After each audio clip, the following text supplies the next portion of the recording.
Voilà, sur RMC cette semaine, rencontre avec les écolos de la République. Ce matin, direction Correns, c'est une commune de 950 habitants dans le Var, premier village entièrement biologique de France depuis 1995. Ce petit village agricole s'est autoproclamé premier village bio de France depuis les années 90-95. Donc, ce village s'est engagé, gros village, s'est engagé dans une démarche de conversion au bio et au développement durable, notamment de ses terres agricoles. Un village tout beau, tout bio, comme disent ses habitants. Le reportage à Correns de Romain Poiseau.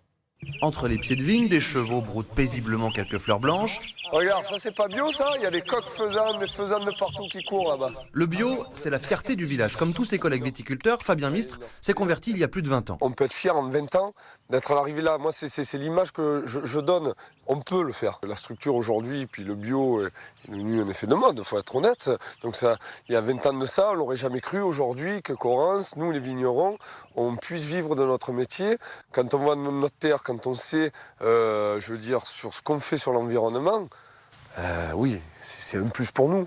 Sans parler de financier, déjà rien que pour notre commune. Dans le village, il y a un coiffeur utilisant des produits bio, du fromage de chèvre bio, des légumes bio et des poules. Hop, hop, hop, il pleut les filles. Devinez quoi? En bio, évidemment. On est tous tout beau, tout bio ici. Tous tout beau, tout bio. Une évidence pour Léa, éleveuse de poules installée depuis 8 ans à Correns. Les poules sont bio, le terrain est bio, l'aliment est bio, tout est bio. Ça me paraît évident de faire du bio, quoi. Pour le bien-être animal, mais même pour notre bien-être à nous aussi, quoi. Parce que quand on part sur 10 000 poules pondeuses, pour moi, c'est pas logique, quoi. Je veux dire, alors que moi, avec 250, ça peut marcher. On n'est pas non plus super riche, mais on vit. La mairie de Correns l'a soutenu pour obtenir ses permis de construire. L'impulsion vers la conversion du village au tout bio est venue du maire Michael Latz en 1995. Le rôle des élus, c'est d'être le catalyseur, c'est de pousser les gens à prendre en responsabilité l'espace dans lequel ils vivent. La politique, c'est de proposer des choix. C'est avoir le courage de dire, aujourd'hui la planète brûle, qu'est-ce qu'on fait localement pour contribuer et ne pas avoir honte par rapport aux générations futures de ce qu'on aura fait et comment on aura vécu.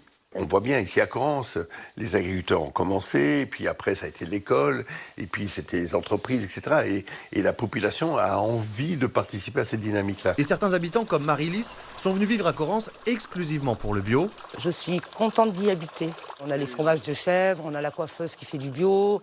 Grâce à eux, on a des papillons qui reviennent, on a des oiseaux, des abeilles. Je veux dire, tout ça, c'est grâce à eux, quelque part, parce qu'ils ont joué le jeu. Jouer le jeu du bio à Correns, Michael Latz l'a fait pendant 5 mandats. À l'ombre des vieux baobabs, les jeunes pousses ont du mal à éclore. Le vieux baobab est fier de son village et rend aux habitants son écharpe de mer. Je vais leur laisser un peu le soleil pour qu'ils puissent prendre la suite du travail qu'on a commencé ensemble.